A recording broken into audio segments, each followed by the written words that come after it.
Hello YouTube, and welcome to this edition of Race Car Fabrication and Restoration, our 39th episode. And I apologize for not having a video out earlier this week, but I was in Kansas all last week for work, and then I had to go to Branson. I actually took my wife with me, and we celebrated our 22nd wedding anniversary in Branson, Missouri over the weekend. So we didn't work on the old Nova last weekend. I'm always here on Saturdays, but I wasn't here last weekend. But next year, I promise, I'll get permission from her, and we won't celebrate my wedding anniversary. We'll just stay here and work on race cars. So I'm sure she'll be good for that. Right.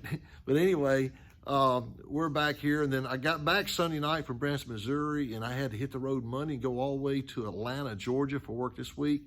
Today is Thursday afternoon. This is the 13th of May, and I just got back in out here this afternoon, so I said I'll go there and try to give you an update on the Nova. But I got a couple little things we're going to do to it. I'm going to do just a couple of small items to it this afternoon.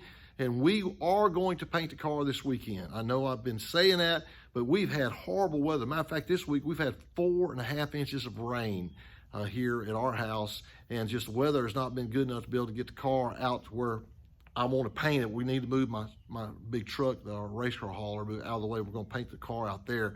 But it looks like we got a good weather forecast this weekend, and we got to do just a little bit more sanding on it, and Buddy's going to take care of that, and we're going to go ahead and spray it hopefully Saturday. So bear with me, and we'll be right back with you. Welcome back, and the first little item of business we're going to take care of is I need to check the JBar on this car. We've been trying to roll the car around here in the shop, and it's been extremely hard to get it to roll. The rear end is trying to scrub a little bit, so I'm going to adjust the JBar. A real simple maneuver. So we're going to get this thing up in the air, and hopefully this is going to take care of this problem.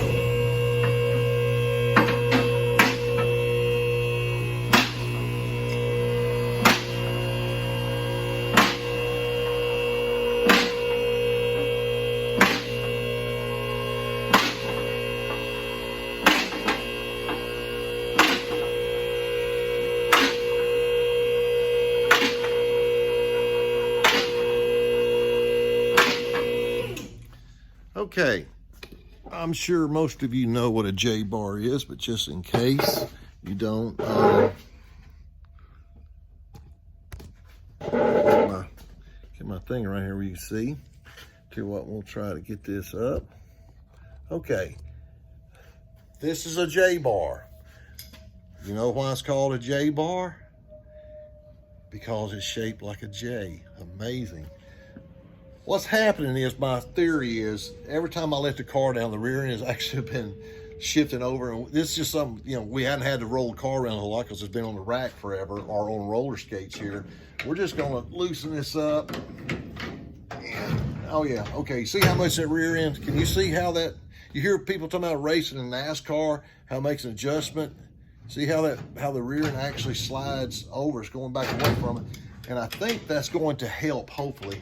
So I also want to check the wheelbase of the car whenever I get it down. I'm going to put it on our scale pads, and I'm going to get this thing tight. Now the JBar does not have a lot of angle in it. That'll keep the rear end in location. And hopefully it won't screw up the tires so bad. This thing has been a bear to try to push here in the shop. It was like it had the brakes hung on or something. But anyway, we'll try that, and we'll go back to the next project.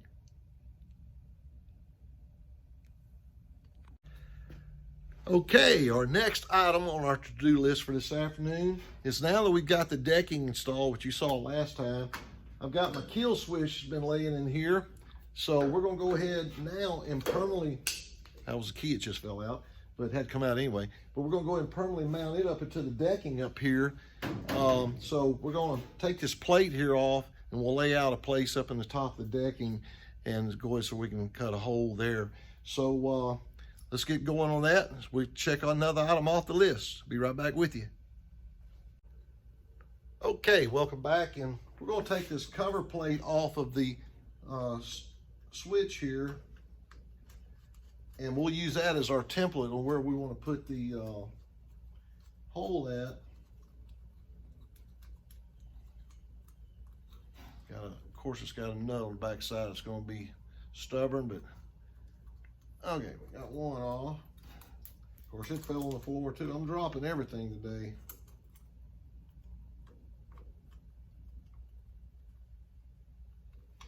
Well, I guess it's easier just to take the nut off the back than it is to, there we go. Pick up this nut. Okay. So, we'll let the car down. We'll just use this as our guide plate. I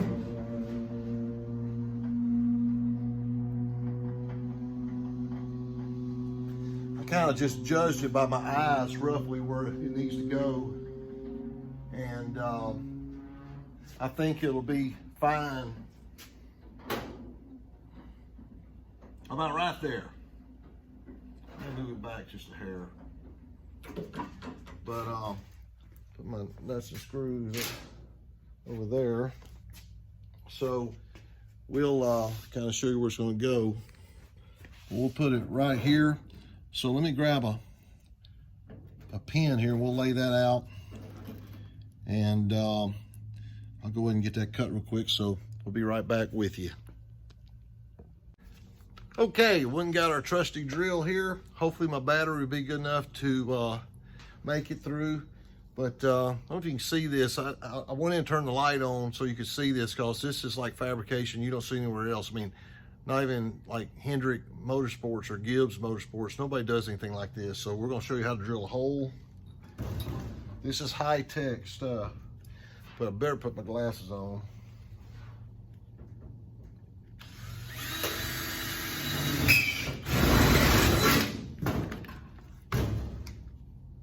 There's one.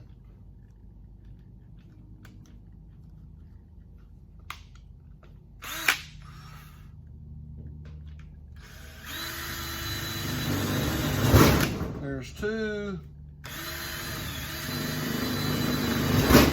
Now we'll put our other bit in here. I tell you, these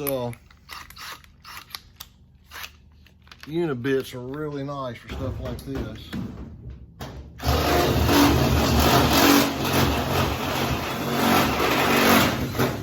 Okay, now the size we're going to actually go to, and we're going to use this bigger unit bit for. We want to match that, and I'm going to see that is 1, 2, 3.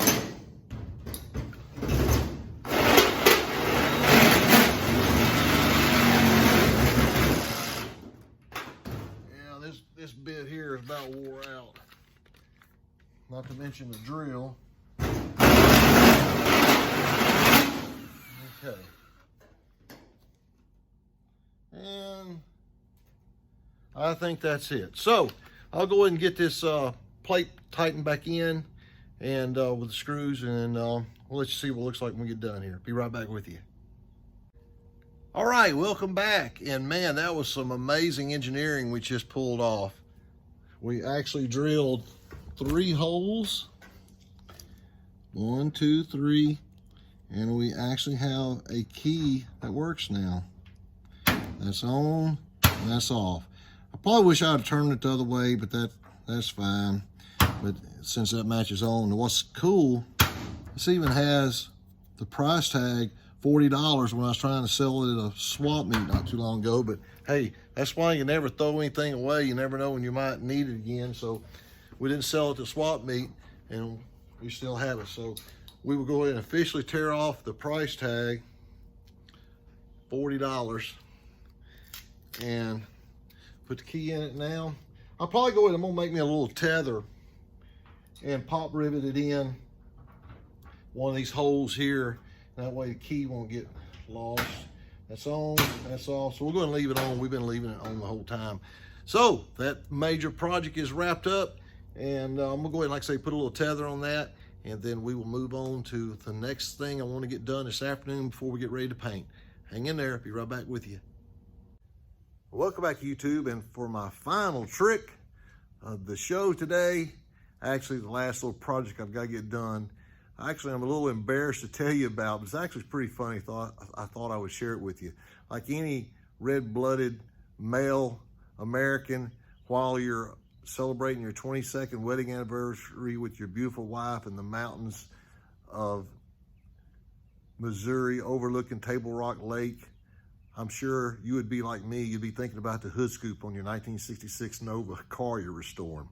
And I got to thinking, well, as I overlooked the beauty of the lake and the mountains up there, I said, hey, we were so excited about getting the hood and the hood scoop on. I don't think we cut the hole big enough to raise the hood around the air cleaner. So you're gonna find out just like me. So we're gonna take all these Zeus buttons off and let's see.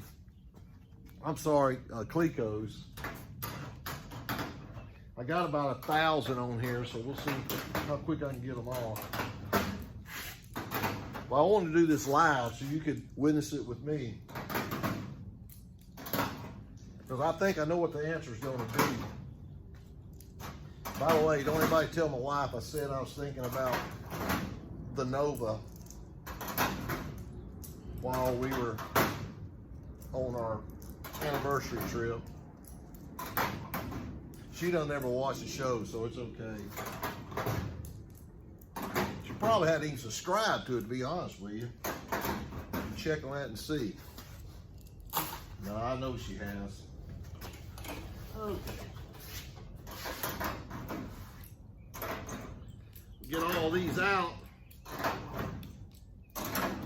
The only reason I put that many in was because that's how many holes was already in this hood scoop.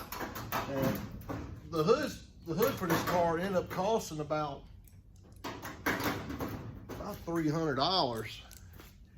The hood scoop was another $150. I just couldn't see having $500 and a $450 plus shipping or whatever and a hood for a 1966 Nova restoration project where the rest of the car is not perfect by no means. But, okay, here we go. The moment of truth.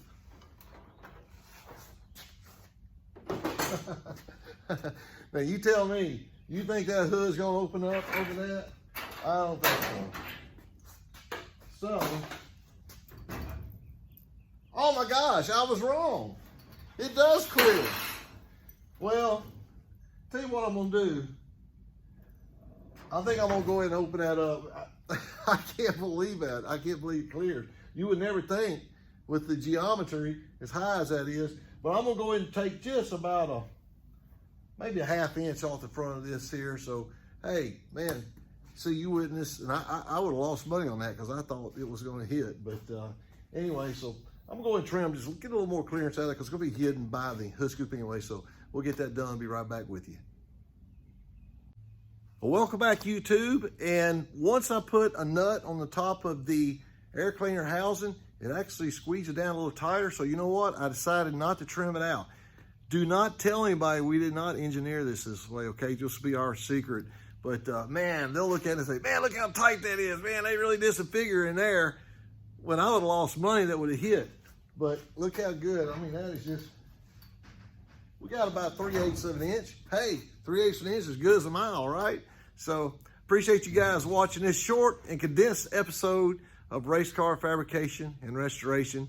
And we will be back on schedule for next week. We're gonna get some good footage this weekend, hopefully getting the car ready to paint. Then also, would you believe Ryan's shocks came in today? And I've been telling you about the shocks, waiting on shocks. It took 7 weeks for us to get the shocks for his late model. We're trying to go test next weekend. We'll bring the cameras along with us and we'll let you see that. So we'll finally get to the racetrack portion as well of the episodes. But hey, appreciate you guys joining us today. And remember, if you haven't subscribed or liked the channel, please do so. And join us next time on Race Car Fabrication and Restoration. Take care.